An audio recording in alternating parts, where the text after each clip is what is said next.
उस इमाम को बुरा भला कहेंगे। जो लोग उलमा को गालियां देते हैं, वो उलमा चाहे छोटे हो चाहे बड़े हो, चाहे वो हाफिज हो, कारी हो, मौलवी हो, मुफ्ती हो, हत्ता कि अगर वो नाजरा खां भी है, जो लोग उलमा के बारे में बुरा भला कहते हैं, सुन लो, अल्लामा नवी रहमतुल्लाह अलैह ने लिखा है, मरने के बाद उसकी कब्र खोद कर देख लेना, उसका चेहरा किबले से मुड़ा हुआ होगा। एक नेटवर्क मस्जिद का है और दूसरा नेटवर्क मदरसों का, और ये बिल्कुल नबवी तरीक़े के मुताबिक है।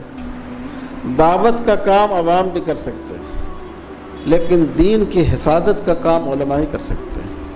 इसीलिए रसूलुल्लाह सल्लल्लाहु अलैहि वसल्लम ने उलमा की फजीलत बयान करते हुए फरमाया कि शुहदा का खून और उलमा के कलम की स्याही क़यामत के दिन इन दोनों का वज़न बराबर होगा।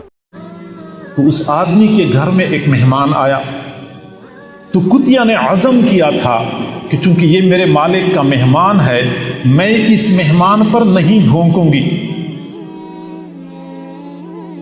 तो कुतिया तो नहीं भौंकी, लेकिन कुतिया के पेट में बच्चे थे, वो अंदर से बच्चे भौंकने लगे। हुजूर सल्लल्लाहु अलैहि वसल्लम ने फरमाया कि अल्लाह ताला ने वक़्त के नबी को वही नाजिल फरमाई कि क़यामत के करीब ज़माने में सुफ़हा उलमा पर ऐसे भौंकेंगे। सुफ़हा बेवकूफ़ और जाहिल लोग उलमा पर ऐसे भौंकेंगे जैसा कि कुतिया के पेट के अंदर के बच्चे इस मेहमान पर भौंके हैं।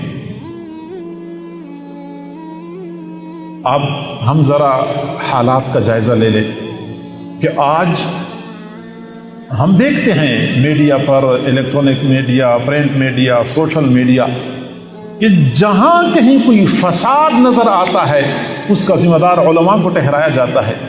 उलमा के ऊपर तान तशनी और तंज करना, उलमा का इस्तेहज़ा करना, मजाक उड़ाना, उलमा की को बदनाम करना, कोई कमी नहीं छोड़ी जा रही।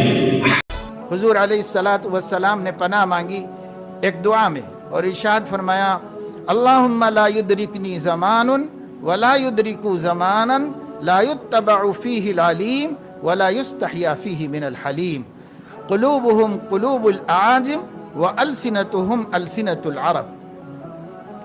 हुजूर अलैहिस्सलाम ने फरमाया, ए अल्लाह, मैं उस ज़माने को ना पाऊं और मेरे असहाब भी उस ज़माने को ना पाएं जिस ज़माने में उलमा की इत्तिबा नहीं की जाएगी और बुजुर्गों का एहतराम नहीं किया जाएगा।